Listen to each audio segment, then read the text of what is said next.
Well, hey everybody, it's your good old pal EmptyHero, and today, by the will of the NPC hive mind, we're going to discuss the first installment of a doomed trilogy of survival horror action games, John Carpenter's Silent Event Horizon Evil 4, also known in some niche circles as Dead Space, aboard the mining starship Ishimura, which is the Japanese word for a whale's vagina. Tragedy has struck. First, white nationalists mistook its class of planet cracker to mean that the Ishimura would be a new home world for them, completely devoid of Jews. Then second, the cult of unitology,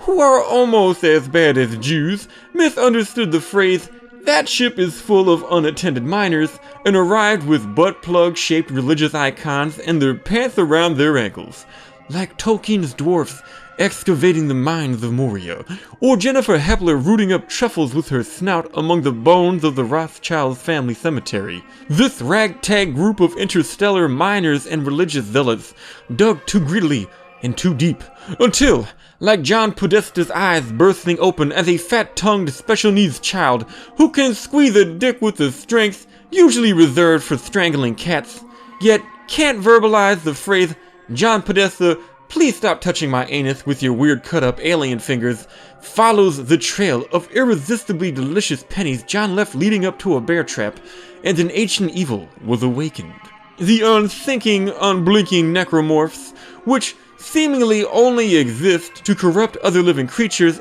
and erect minarets, are led by the physical embodiment of the liberal media, a horrific hive mind bent on turning everything within its grasp to filth. While you may look at these twisted, weaponized corpses with unadulterated horror, the likes of the hive mind, the European Union, and CNNC doctors, lawyers, and the future husbands of your white daughters, which is fitting in a way once you take into account that this is an EA game. Conglomerating and destroying everything in its path is how they keep the competition at bay. And if you think about it, the way Dead Space has players stomp Xbox fats like a Japanese GameStop clerk clearing out unsold stock to make room for Bowsette Amiibos, lube, and PVC safe Windex is just a credit card charge away from being a loot crate. In this, the mental unwinding of Isaac, players assume the role of Isaac Clarke Griswold, an engineer fresh from graduating ITT Tech who approaches the derelict Ishimura aboard the USG Kellyan with a support team of completely useless morons. The initial signs that the plans to repair the Ishimura are doomed to fail begin in the opening cutscene, wherein Commander Zach Hammond Rye describes Aegis 7, the planet that the Ishimura was mining, as a gold mine, despite apparently knowing exactly which valuable elements had been mined from that planet,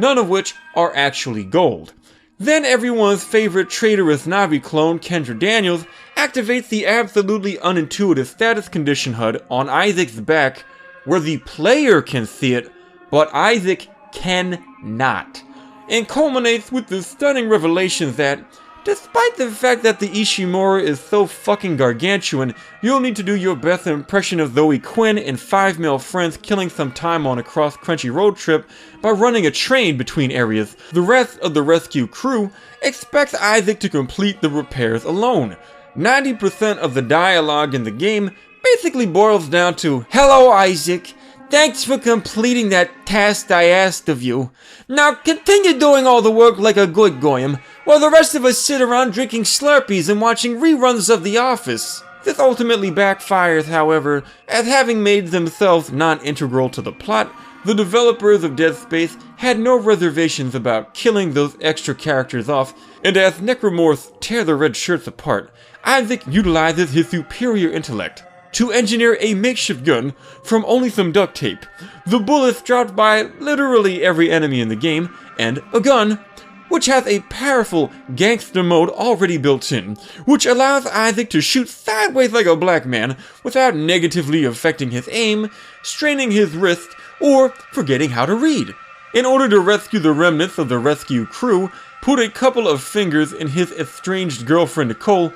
who last contacted Isaac from aboard the Ishimura, and prevent the necromorphs from forcibly giving him head, Isaac must overcome the most deadly intergalactic threat of all, the unforgivably terrible engineering of the people that came before him. The ship's AI occasionally decides to quarantine Isaac in enclosed spaces with necromorphs until he's killed them off. Yet the air ducts the necromorphs used to enter the room in the first place are left wide open. You think the AI would take into consideration the possibility of airborne pathogens circulating within the vacuum of the ship, like diphtheria, tuberculosis, or roaming clouds of semi-sentient rancid egg salad farts. But the central air system is the Ishimura's equivalent of the Death Star's exhaust port. Installing a couple of ceiling fans and space heaters instead would have saved everyone's lives. But they used union labor, and I guess the HVAC guy had to get his cut too. These oversized passages lead into literally every room,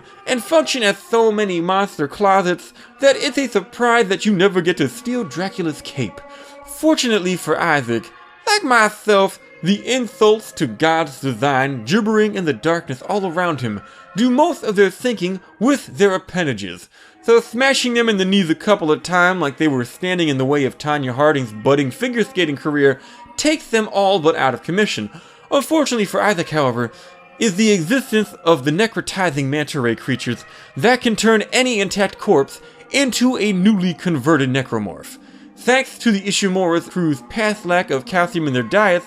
due to the milk allergies most people will have developed in the future due to the mandatory interracial breeding programs that the Democrats want so badly today, Isaac inherits the unsavory duty of smashing through their osteoporosis bones with the magnetic shoes he stole from the jail set of the movie Face Off, which neutralizes the potential threat while producing a pleasant squishing sound, as if Isaac were wearing pregnant Mexican women's pussies like slippers and stomping a jovial Mexican hat dance all around the room. And I can't stress this enough, do not fall asleep on the floor at Isaac's house during a slumber party, or you will wake up looking like Lieutenant Dan. I guess that's why they say a cruise aboard the Ishimura costs an arm and a leg. Assisting Isaac on his quest to make those alien scum pay for shooting up his ride are a vast array of weapons that almost nobody uses because the starting pistol just works so much better. A pajama onesie that can be upgraded to incorporate the innate toughness of vintage 1950s Tupperware butter trays, a stasis ray that can potentially slow enemies and machinery to a crawl, but more importantly, can also be used on your dick in order to enable the longest orgasm known to man. Besides that time I got pinned under a downed log while cutting lumber for the cabin above my secret basement, and only had a gallon of Alex Jones male vitality pills to keep me company until a slow-moving squirrel with just enough physical integrity to avoid splitting with every thrust found, then immediately regretted setting me free. And also, a telekinesis module that enables Isaac to fling items around the room like my third wife after walking in on me using my cum stream to shoot a grape into her octogenarian mother's mouth, which, in my defense, was due to how hungry the old biddy was, in combination with just how tired my arms were from squeezing them wrinkly old titties at the time. The inventive enemies, which, according to the developers, were designed based on car accident victims and Hillary Clinton without her daily application of mortician's makeup, include adorable little necromorphlets that didn't eat their vegetables and will never get a date as a result. Geezards, plagiarized from Final Fantasy VIII, a regenerator knockoff that introduces Isaac to the most dangerous variety of bunk beds, outside of the Neverland Ranch's soundproof guest room, pitiable TNT-handed schmucks who can't beat off without having the absolute worst kind of explosive orgasm, big fat social justice necro-warriors who toss their abortions at you, soldiers who run at you with their dicks hanging out because they're confused and think they're back in Nam, Dr. Ford during her high school years, armadillos that she'll have to shoot in the buttocks, I have no fucking idea,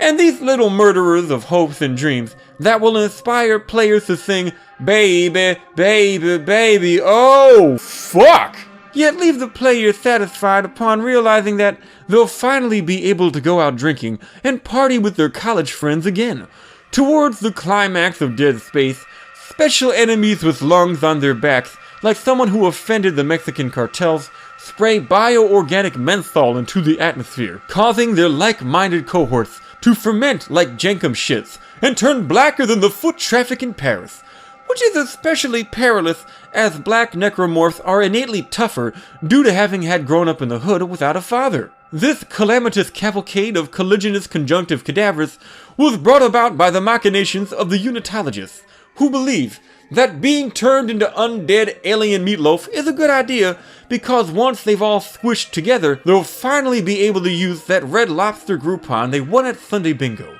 I'm not entirely certain how anyone thought this religion was a good idea, as can only assume it's because they get to keep their foreskin. Though, upon closer inspection, this group of unitologists that appeared at first to have committed ritualistic suicide in order to make their bodies ready for the necromorphic union were actually shot twice in the back of the heads, indicating that they weren't trying to die at all and had accidentally stumbled upon something that would have implicated a Clinton in a crime. This evil drive to unify the human race at any cost is led by the hive mind, a being beyond time, morality, comprehension, and apparently also pants. During the backstory of the game, the crew of the Ishimura removed a tremendous obelisk from Aegis 7, unknowingly releasing the threat that it once contained within the core of the planet. As a result, Isaac's ultimate task is to return the marker to its pedestal and seal the metaphorical genie back in its bottle. And this all makes a sort of sense until later games in the theory completely retcon how markers work and what was actually behind them. So like that scaly patch of skin on the inner rim of your ear that looks a little malignant but you can't afford to have a doctor look at it, so you cut it out once a year with a freehand hole punch. Let's try not to think about it too much. To achieve this noble goal, Isaac must first kill 1,000 necromorphs while acquiring the materials he needs to construct a thermite bomb to facilitate the removal of a flimsy piece of sheet metal, which he could have probably just taken off by hitting it with a pillow. Do his best impression of me on my last day as a school bus driver by plopping dangerously toxic balls out of an open window. Mix up some throbbing hot DNA, like I do after breaking into a crime lab with a turkey baster full of gorilla cum after having first stole it from your mother's lunchbox. Navigate a Fulbright map recycled from Half-Life 2. Liberate the marker from a cargo bay populated with 1,000 enemies, or just grab it from a ledge. Man that turret, and unravel the secrets behind why Isaac's girlfriend is now talking like Donald Trump.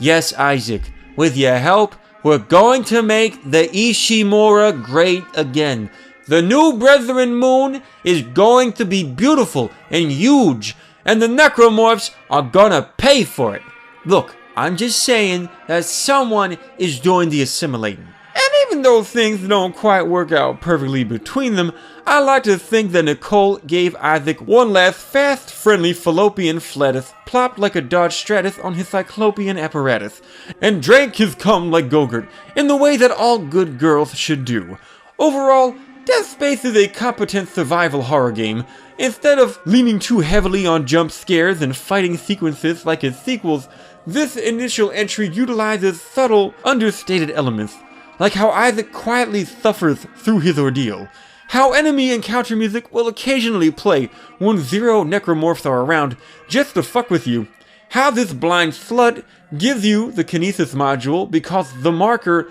made her think the dead guy at her feet told her to do it once the marker realized all the cum in her eyes would prevent her from using it properly, how these metaphysical representations of the plight of Mexicans are fittingly merged with walls and cannot stop having anchor babies, and perhaps most importantly, how Hammond positions himself on the floor of the agricultural center of the Ishimura in hopes that, if he dies from blood loss, that he'll at least do so while staring directly at those heavenly watermelons.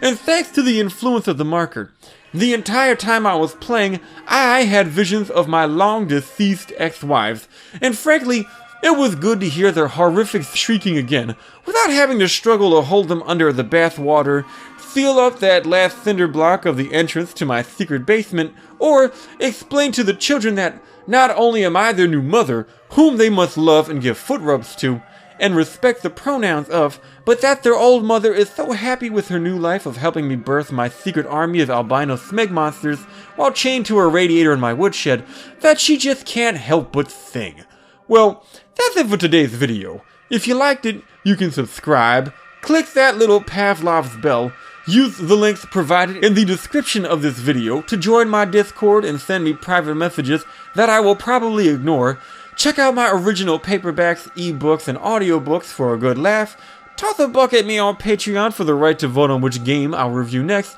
or you can try to make your own necromorph at home by coming on a meatloaf while being struck by lightning. Until then, thanks for your time and goodbye!